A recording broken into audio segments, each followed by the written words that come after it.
Good afternoon, everyone. My name is Cynthia Williams. I'm a member of the Children's Trust Fund Board of Directors, and on behalf of the board, I'd like to welcome you all here today. And what an uplifting opening to this brief event. Why don't we give these great children another round of applause?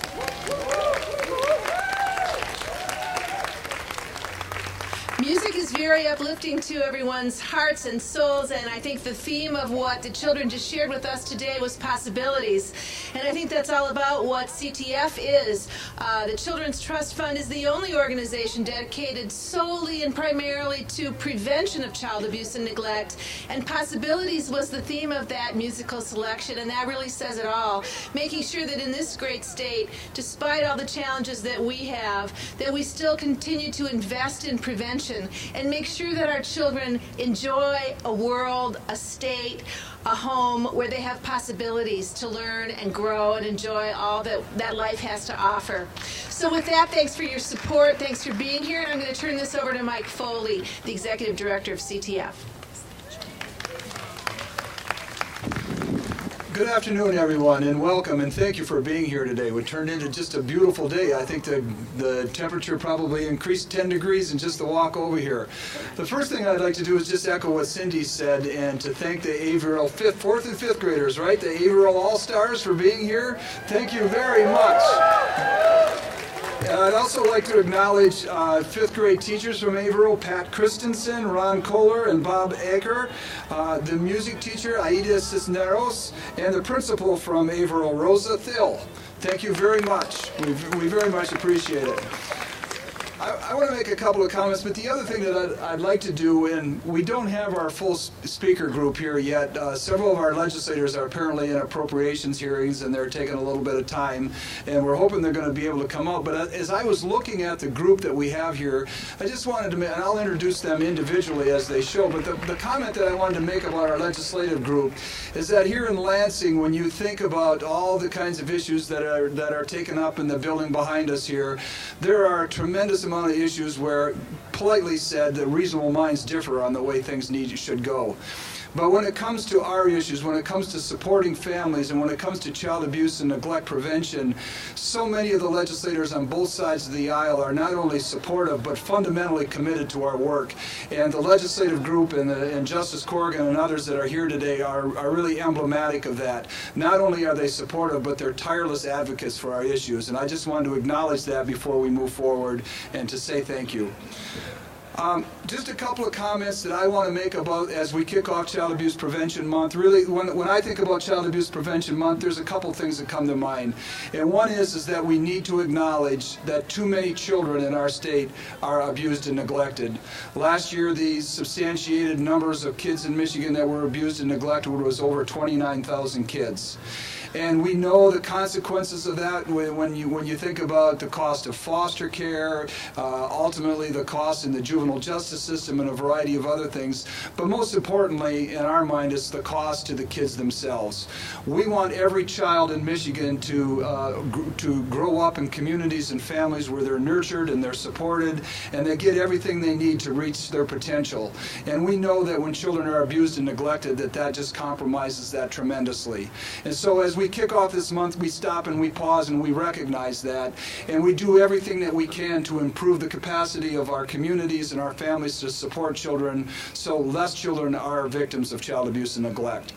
So that's one piece. The other thing that I want to mention today is really kind of to turn the corner on that and to celebrate. Throughout this great state of ours, we support CAN councils, we fund direct services grants. There is tremendous work going on throughout the state to support children and families. And we want to stop and recognize that. As this month goes forward, our CAN councils are going to be having celebrations throughout the state where they're going to increase the understanding and acknowledgement of the services that are being out there, that are out there to support families, as well as to, again, heighten the awareness that child abuse and neglect just shouldn't happen for our children. So I just wanted to acknowledge those two pieces. The theme of Child Abuse Neglect Month is the power of one. In each and every one of us, there's something that we can do. We can volunteer in our communities. We can be that burr in the saddle with our legislators and policymakers to ensure that they understand the importance and value of the work that we support. Beyond the power of us each individually, though, we also have to recognize that we need to come together as coalitions. I see a couple of folks here, friends of mine that are very supportive of and have worked hard to develop the Great Start Collaboratives. And we have collaborative efforts throughout the state of Michigan that come together and really try to figure out how we can best support our families through coalition building and collaboratives. And so while we want to be sure that we do things as the power of one, we also want to connect to collaborative efforts in other ways so that we can best support our children and families. So those are my comments to kick this off. The first person that we're going to have speak here is Justice Mora Corrigan. I had the pleasure of working under Justice Corrigan's leadership at the State Court Administrative Office for a couple of years when she was Chief Justice.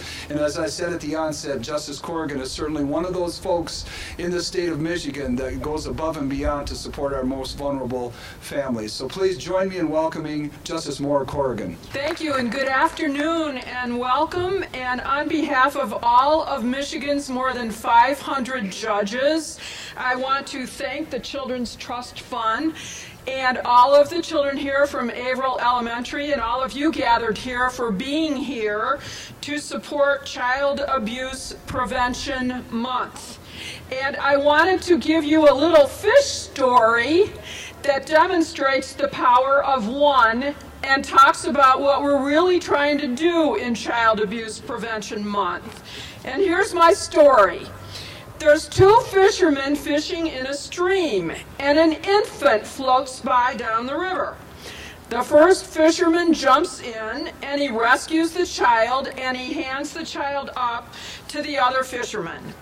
No sooner have they got that child out of the water than a second infant comes along. And again, the fisherman jumps in and rescues the baby.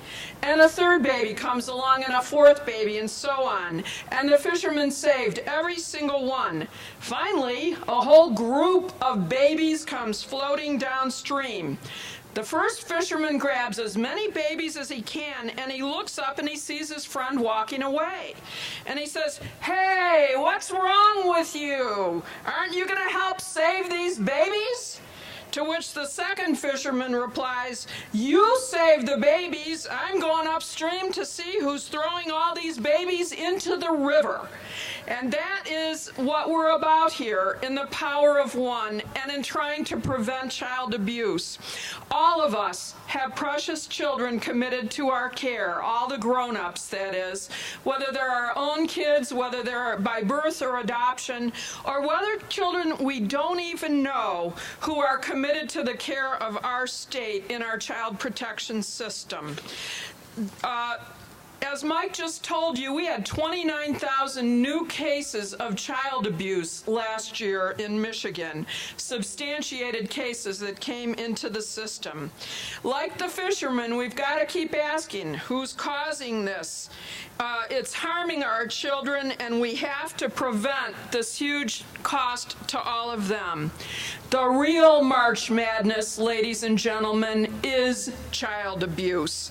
The children abused and neglected in Michigan last year alone would fill Breslin Arena twice over, where Michigan State plays.